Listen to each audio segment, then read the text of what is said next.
CM योगी का coding cough syrup पर बयान।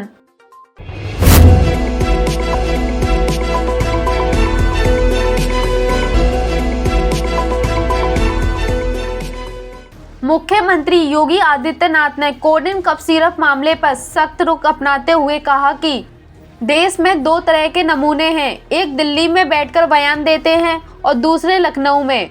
उन्होंने आरोप लगाया कि जैसे ही इस मुद्दे पर चर्चा होती है, कुछ लोग देश छोड़कर भाग जाते हैं।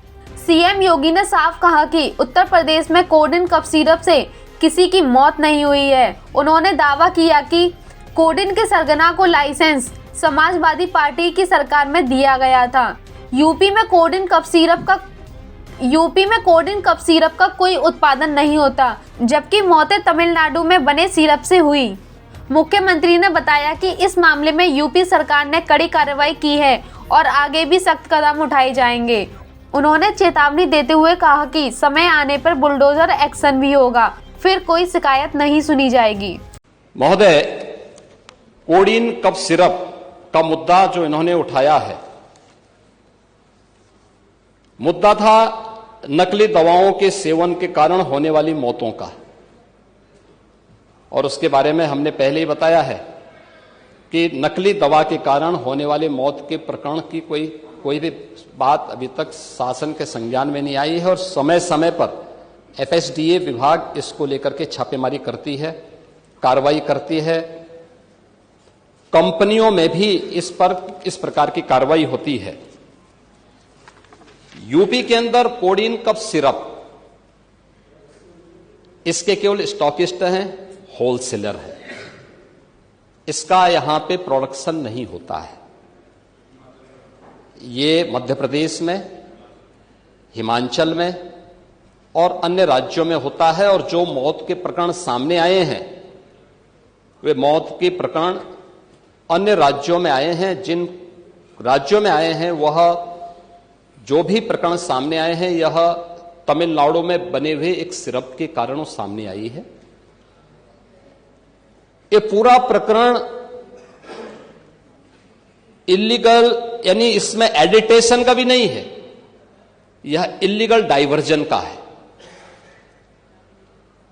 इस डाइवर्जन के माध्यम से इन होलसेलर ने, जिसमें सहारनपुर का भी है, गाजियाबाद का भी है, वाराणसी का भी है, लखनऊ का भी है और कानपुर का भी है, इन लोगों ने इसको उन देशों में पहुंचाया है, उन राज्यों में पहुंचाया है जहां मद्य निषेध है, लेकिन वहां पे नशे के आदी लोगों को इसको लेने की एक आदत सी है, तो वहां पर उसका दुरुपयोग किया गया है, जबकि बिना चिकित्सीय परामर्श के इसका सेवन नहीं हो सकता, खासतौर पर बच्चों के लिए।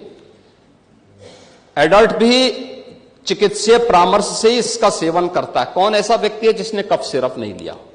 खांसी होती है, हर व्यक्ति लेता है, लेकिन चिकित्सीय परामर्श से उसमें लिखा जाता है।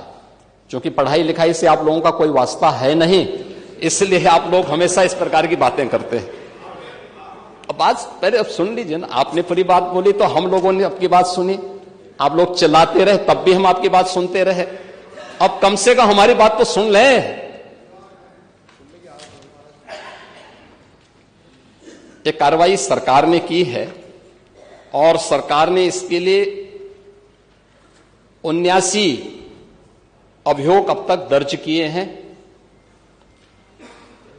इसमें 225 अभियुक्तों को इसमें नामजद किया है। 78 अभियुक्त अब तक गिरफ्तार हुए हैं। 134 फर्म पर एक छापेमारी की कार्रवाई हुई है और इसमें अब तक जिन क्षेत्रों में ये आई हुई, अलग अलग राज्यों से जुड़े हुए यह सभी केंद्र हैं। और मुझे लगता है अगर आप इसकी गहराई में जाएंगे तो घूम फिर करके वही मामला है कि वो कहीं ना कहीं कोई ना कोई समाजवादी पार्टी से जुड़ा हुआ नेता या उनसे जुड़ा हुआ कोई ना कोई व्यक्ति उसकी चपेट में आता है। और इलीगल ट्रांजैक्शन भी जो हुआ है वह भी आपकी लोहिया बहाने के एक पदाधिकारी के अकाउंट के माध्यम से हुआ है। एसटीएफ इसकी जांच कर रही है। इस पूरे मामले में हाई कोर्ट से उस पूरे मामले को एनडीपीएस के अंतर्गत इस मामले में मुकदमा चलना चाहिए।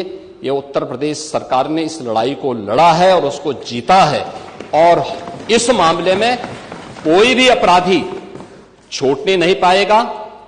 और चिंता मत करिए, समय आने पर बुलडोजर एक्शन भी, उसकी तैयारी भी रहेगी।